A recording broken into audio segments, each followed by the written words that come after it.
Hey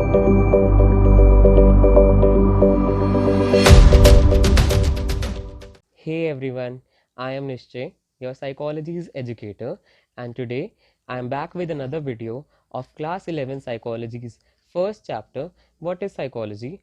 And today I would be covering the topic Evolution of Psychology. I'm really apologetic for this delay that has been caused, but I promise you to be as consistent as possible in delivering these videos to you. I hope you will understand. I request you to like and share this video. You can also comment your queries in the comment section below and I will try to solve them there. I also request you to share this channel with your friends, which will help them in getting a better understanding of these concepts. Stay tuned to EduConnection. Thank you. So, evolution of psychology basically deals with the history of psychology. तो psychology जैसा कि आप जानते हैं एक new subject है और इसीलिए इसकी हिस्ट्री काफ़ी शॉर्ट है, बट साइकोलॉजिकल नॉलेज जो है वो काफ़ी पुराने टाइम से थी, ग्रीक एरा में और पुराने टाइम्स में अगर आप देखें तो फ़िलॉसफी का जैसा कि एक पार्ट थी, तो फ़िलॉसफी में साइकोलॉजिकल क्वेश्चंस उठाए जाते थे और इसी वजह से साइकोलॉजी का एक फॉर्मल डिसिप्लिन बनने की तरफ एक पाथ भी यही बना कि जब फिलॉसफी में साइकोलॉजिकल सिग्निफिकेंस के क्वेश्चंस उठाए जाने लगे। अब अगर हम इसकी फॉर्मल बिगनिंग की बात करें तो साइकोलॉजी की जो फॉर्मल बिगनिंग है वो शुरू हुई थी 1879 में, और 1879 में विलियम वुंट ने पहली साइकोलॉजी की लेबोरेटरी इस्टेब्लिश करी जर्मनी की लीप्जिग सिटी में, और साथ ही साथ उन्होंने स्ट्रक्चरलिज्म करके एक स्कूल ऑफ थॉट दिया। तो स्ट्रक्चरलिज्म स्कूल ऑफ थॉट जो है वो बेसिकली हमारे माइंड में क्या क्या चीज़ें हैं, हमारे माइंड के बिल्डिंग ब्लॉक्स क्या हैं और हमारे कॉन्शियस एक्सपीरियंस का नेचर क्या है, जो भी हम एक्सपीरियंस करते हैं उसका क्या नेचर है, बेसिकली इन दो चीज़ों को पढ़ने के लिए बनाया गया था। और ये चीज़ों को पढ़ने के लिए एक मेथड भी था जिसका नाम था इंट्रोस्पेक्शन। तो इंट्रोस्पेक्शन मेथड जो था उसमें इंडिविजुअल्स को कोई ऑब्जेक्ट दिया जाता था और उनसे उनका एक्सपीरियंस और इंटरनल फीलिंग्स पूछे जाते थे। लाइक उनको एक स्टोन दिया जाता था, इंडिविजुअल्स को एक लेबोरेटरी में बुला के उन्हें एक स्टोन हैंड में होल्ड करने के लिए दिया जाता था और उनसे पूछा जाता था कि आप क्या फील कर रहे हो, what are you feeling, what are you experiencing internally, और वो उसको डिटेल में बताते थे जिसको नोट किया जाता था। लेकिन फिर ये मेथड रिजेक्ट किया जाने लगा क्योंकि ये लेस साइंटिफिक था, इसमें कुछ वेरिफिकेशन का स्कोप नहीं था। अगर कोई कुछ बोल रहा है तो सामने वाला जो ऑब्जर्वर है वो नहीं जान सकता कि वो एक्चुअल में क्या फील कर रहा है, तो ये जो साइंटिफिक बेसिस नहीं था उसमें, इस वजह से उसको रिजेक्ट किया जाने लगा। और फिर इसके बदले में आया next school of thought, functionalism. तो विलियम जेम्स थे, वो साइकोलॉजिस्ट थे अमेरिका में, और उन्होंने ऐसे ही एक साइकोलॉजिकल लेबोरेटरी इस्टेब्लिश करी कैम्ब्रिज में और उन्होंने फंक्शनलिज्म स्कूल ऑफ थॉट दिया। तो फंक्शनलिज्म स्कूल ऑफ थॉट जो है उसका ये मानना था कि हमारे माइंड का और हमारे बिहेवियर का क्या फंक्शन है और वो कैसे हमें हेल्प करता है अपने एनवायरनमेंट से डील करने में। बेसिकली यही पढ़ने के लिए फंक्शनलिज्म को बनाया गया था। और फंक्शनलिज्म का एक एग्जांपल भी यही है कि कैसे हमारा बिहेवियर हमें नीड सेटिस्फैक्शन में हेल्प करता है। तो जैसे कि अगर आप हंग्री फील कर रहे हो तो आप उठते हो, आप जाकर फूड सर्च करते हो, तो ये आपकी हंगर की नीड को सेटिस्फाई करता है। तो ये था एक फंक्शनलिज्म का मानना कि कैसे हमारा बिहेवियर, हमारा माइंड हमें अडेप्टेशन में हेल्प करता है। और जॉन ड्यूई थे उस टाइम पे, एक एजुकेशनल थिंकर थे, काफ़ी फेमस थे। उन्होंने भी यही आर्ग्यूमेंट दिया कि कैसे हम इफ़ेक्टिवली काम करने के लिए, अच्छे से काम करने के लिए हम अपने एनवायरनमेंट की तरफ अडेप्ट करते हैं। Then third school of thought आता है जेस्टॉल्ट साइकोलॉजी, जो अर्ली 20th सेंचुरी में बना, और ये परसेप्चुअल एक्सपीरियंसेस के ऊपर था। परसेप्चुअल एक्सपीरियंसेस यानी कि जब आप कुछ ऑब्जेक्ट देखते हो तो वो तो आप सेंसेशन के थ्रू देखते हो, ठीक है, आपके सेंस ऑर्गन इन्वॉल्व होते हैं, बट आप उससे मीनिंग जो निकालते हो वो आपकी परसेप्शन होती है, ठीक है। जैसे कि अगर आप कोई लाइट देखो या अगर आप कोई कैंडल देखो तो आपकी आइज़ ने कैंडल को देखा, वो एक सेंसेशन होती है, बट आप जब मीनिंग निकालते हो, वो जब इन्फॉर्मेशन आपके ब्रेन में पहुंचती है उससे आप मीनिंग निकालते हो कि अच्छा ये ऑब्जेक्ट है, इसका नाम है कैंडल, तो वो आपकी परसेप्शन होती है। तो बेसिकली इंटरप्रिटेशन और मीनिंग मेकिंग की प्रोसेस को हम बोलते हैं, सेंसेशन के थ्रू जो आती है उसको हम बोलते हैं परसेप्शन। तो जेस्टॉल्ट साइकोलॉजी का मानना था कि जो कुछ भी हम इनपुट्स बाहर से लेते हैं, जो कुछ भी हम अपने एनवायरनमेंट से देखते हैं, सेंस करते हैं, सिर्फ वही हमारी परसेप्शन नहीं होती है, वही हमारा एक्सपीरियंस नहीं होता है, उसमें कुछ और चीज़ें भी ऐड ऑन होती हैं। तो एग्जाम्पल के थ्रू अगर मैं आपको समझाऊँ तो जैसे आप दिवाली पे लाइट्स देखो जो घरों के बाहर लगते हैं, तो उसमें आप पैटर्न नोटिस करते हो, है ना, कि कभी एक लाइट जलती है तो दूसरी बुझ जाती है, बट एक्चुअल में वो पैटर्न नहीं होता है। एक्चुअल में वो लाइट्स को ऐसे ही किया जाता है कि वो ऑल्टरनेटिवली अपने आप जलती और बुझती रहती हैं। बट जब आप उन्हें बाहर से देखते हो तो आप उनको एक पैटर्न की शेप में देख लेते हो कि ये लाइट्स जो हैं ये एक कोई पैटर्न बना रही हैं, कोई डिज़ाइन बना रही हैं। तो ये हमारा जेस्टॉल्ट साइकोलॉजी का मानना था कि सिर्फ बाहर के इनपुट जो होते हैं वही हमारा एक्सपीरियंस नहीं होता है, हम भी कुछ अपना इनपुट डालते हैं जिसकी वजह से हमारा एक एक्सपीरियंस फॉर्म होता है। Now moving on to the next school of thought.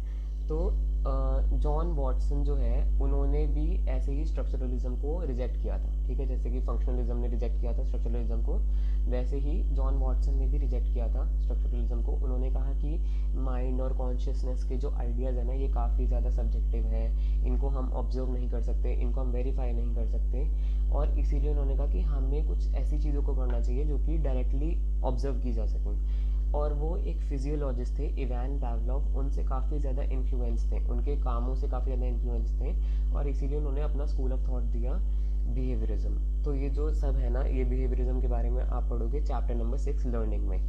तो बिहेवियरिज्म जो स्कूल ऑफ थॉट था उसमें क्या था कि साइंटिफिक साइकोलॉजी, अगर जॉन वॉटसन ने कहा था कि अगर आपको साइकोलॉजी को साइंटिफिक बनाना है तो आपको कुछ ऐसी चीज़ों पे फोकस करना पड़ेगा जो कि ऑब्जर्व करी जा सकें, जो कि जिनको वेरीफाई किया जा सके, जिनको हम बाहर से मेजर कर सकें। तो ऐसी चीज़ थी हमारा बिहेवियर, कि हम किस तरह से रिस्पॉन्ड करते हैं, रिएक्ट करते हैं, वही हमारा एक वेरीफाइबल और ऑब्जर्वेबल चीज़ है।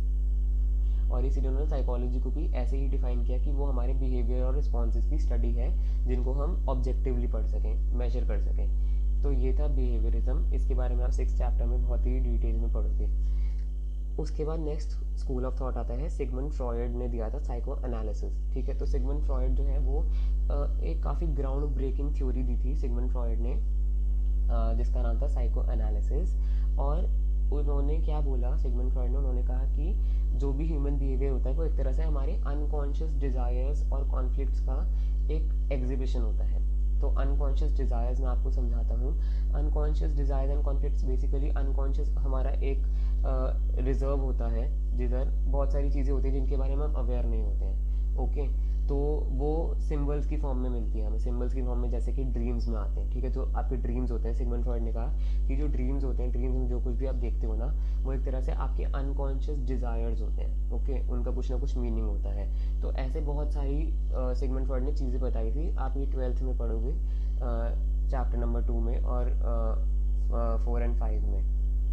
तो यही था बेसिकली कि अनकॉन्शियस में कुछ चीज़ें होती हैं जो हमें मोटिवेट करती हैं, जो हमें हमारे बिहेवियर को कॉज करती हैं। और सिगमंड फ्रॉयड ने ये भी कहा कि हमारे पास एक अनकॉन्शियस डिज़ायर है जिसकी वजह से हम हमेशा अपने प्लेजर सीकिंग बिहेवियर को दिखाते हैं, जिसकी वजह से हम हमेशा अपनी कोई ना कोई नीड सेटिस्फाई करने की कोशिश करते हैं, ओके।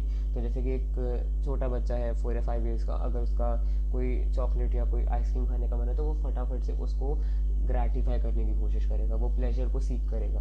तो ये सिगमंड फ्रॉयड ने कहा था कि हम हमेशा मोटिवेटेड रहते हैं, अपनी अनकॉन्शियस एक डिज़ायर होती है अपनी नीड्स को सेटिस्फाई करने की, प्लेजर सीकिंग की। तो ये सिगमंड फ्रॉयड का मानना था, और उसने साइको एनालिसिस करके दिया था स्कूल ऑफ थॉट, जिससे वो ह्यूमन बिहेवियर को पढ़ता भी था, समझता भी था, और साथ में साइकोलॉजिकल डिसऑर्डर्स को ट्रीट भी करता था। तो ऐसे ही थेरेपी भी बनी हुई है, साइको एनालिटिक थेरेपी, जो कि आप 12th में पढ़ोगे। Now moving on to the next school of thought, humanistic perspective. तो ह्यूमनिस्टिक पर्सपेक्टिव जो था वो एक तरह से सिगमंड फ्रॉयड का जो साइको एनालिसिस था उसका एक कह सकते हैं उसके ही रिस्पॉन्स में बना था, क्योंकि सिगमंड फ्रॉयड का जो साइको एनालिटिक पर्सपेक्टिव था उससे काफ़ी नेगेटिविटी आ गई थी उस टाइम में, जिस टाइम में उसने दिया था ये थ्योरी।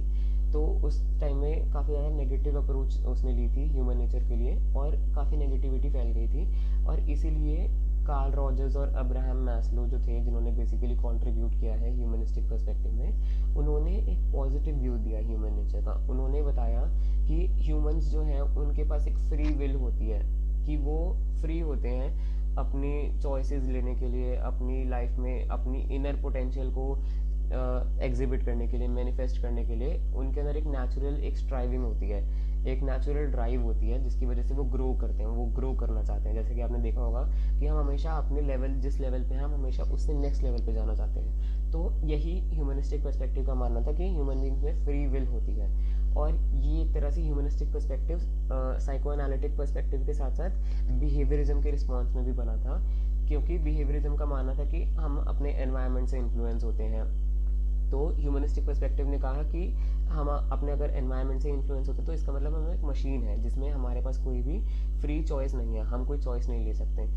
ऐसा मानना था ह्यूमनिस्टिक पर्सपेक्टिव ने कहा था कि बिहेवियरिज्म में यही सब बताया गया, तो इसलिए उन्होंने अपना ये ह्यूमनिस्टिक पर्सपेक्टिव बनाया।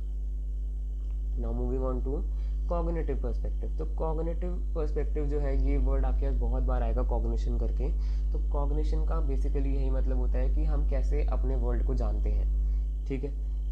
तो कॉग्निटिव पर्सपेक्टिव में कॉग्निशन आता है। तो कॉग्निशन हमारी प्रोसेस ऑफ नोइंग होती है, ठीक है, कि कैसे हम अपने आसपास के वर्ल्ड को जानते हैं। तो कॉग्निशन में और कॉग्निटिव पर्सपेक्टिव में वही सारी प्रोसेसेस आती हैं, जैसे कि thinking, understanding, problem solving, memorising, और इतनी सारी जो ये होती हैं जिनके थ्रू आप अपने वर्ल्ड को जानते हो। ओके, तो परसीविंग, अगर आप अपने आसपास बैठे हो तो आप परसीव कर पा रहे हो टेबल को, चेयर को, इतनी सारी चीज़ों को, तो उससे आप अपने आसपास के वर्ल्ड को जान रहे हो। मेमोराइजिंग, प्रॉब्लम सॉल्विंग, ये सारी चीज़ें आपकी होती हैं कॉग्निशन और कॉग्निटिव पर्सपेक्टिव में जो आती हैं, जिसकी वजह से हम अपने एनवायरनमेंट से डील कर पाते हैं। तो ये होता है हमारा कॉग्निटिव पर्सपेक्टिव। और कुछ कॉग्निटिव साइकोलॉजिस्ट आजकल ये भी बोलते हैं कि ह्यूमन माइंड जो है वो एक कंप्यूटर के जैसा है। वो इन्फॉर्मेशन को वैसे ही प्रोसेस करता है जैसे कि एक कंप्यूटर करता है, ठीक है। जैसे कि उसमें कंप्यूटर में हार्ड ड्राइव होती है, जैसे आप उसे कमांड देते हो वैसे ही माइंड भी फंक्शन करता है। वो भी चीज़ों को स्टोर करता है, प्रोसेस करता है, उसमें से मीनिंग निकालता है, और जब आपको ज़रूरत पड़े तो इन्फॉर्मेशन निकाल कर भी देता है, जैसे कि कंप्यूटर में होता है। और कंस्ट्रक्टिविज्म करके भी एक ये टर्म आया। तो कंस्ट्रक्टिविज्म का मतलब है कि जो मॉडर्न कॉग्निटिव साइकोलॉजी है उसमें कंस्ट्रक्टिविज्म का ये मतलब होता है कि ह्यूमन बींग्स जो हैं वो अपने माइंड्स को कंस्ट्रक्ट करते हैं जब वो अपने आसपास के वर्ल्ड को, फिजिकल वर्ल्ड को, सोशल वर्ल्ड को जब वो एक्सप्लोर करते हैं, जब वो अपने आसपास देखते हैं फिजिकली उनका आसपास की जगह कैसी है, सराउंडिंग्स कैसे हैं, और सोशली कैसे हैं। सोशली तो अपने पेरेंट्स, स्कूल में टीचर्स, फ्रेंड्स के थ्रू जब वो एक्सप्लोर करते हैं तो वो अपने माइंड में कंस्ट्रक्शन करते हैं। ये कंस्ट्रक्टिविज्म का मानना है। और जीन पियाजे एक थे, उन्होंने कंस्ट्रक्टिविज्म करके ये थ्योरी दी थी माइंड डेवलपमेंट की। तो ये जब आप चैप्टर नंबर 4 पढ़ोगे 11th में ह्यूमन डेवलपमेंट का, तो उसमें आप ये पढ़ोगे, जीन पियाजे की ये थ्योरी के बारे में पढ़ोगे। और ऐसे ही वाइगॉट्स्की भी थे एक, लेव वाइगॉट्स्की ने भी ऐसे ही एक थ्योरी दी थी, लेकिन उन्होंने थोड़ा जीन पियाजे से थोड़ा एक डिफरेंट पाथ लिया था। और उन्होंने कहा था कि हमारा जो माइंड है वो हमारे कल्चर की वजह से फॉर्म होता है। हमारा जैसा कल्चर होता है वैसे ही हमारी माइंड की कंस्ट्रक्शन होती है। और उन्होंने कहा था कि जो हमारे कल्चरल और सोशल एनवायरनमेंट होता है वो हमारे माइंड की फॉर्मेशन को काफ़ी इन्फ्लुएंस करता है। तो ये लेव वाइगॉट्स्की का मानना था। और उन्होंने ये भी कहा था कि वो जब चिल्ड्रन और एडल्ट्स जब वो इंटरेक्ट करते हैं तो उसकी वजह से वो एमर्ज करता है। तो ये एक व्यू था लेव वाइगॉट्स्की का माइंड डेवलपमेंट को लेकर।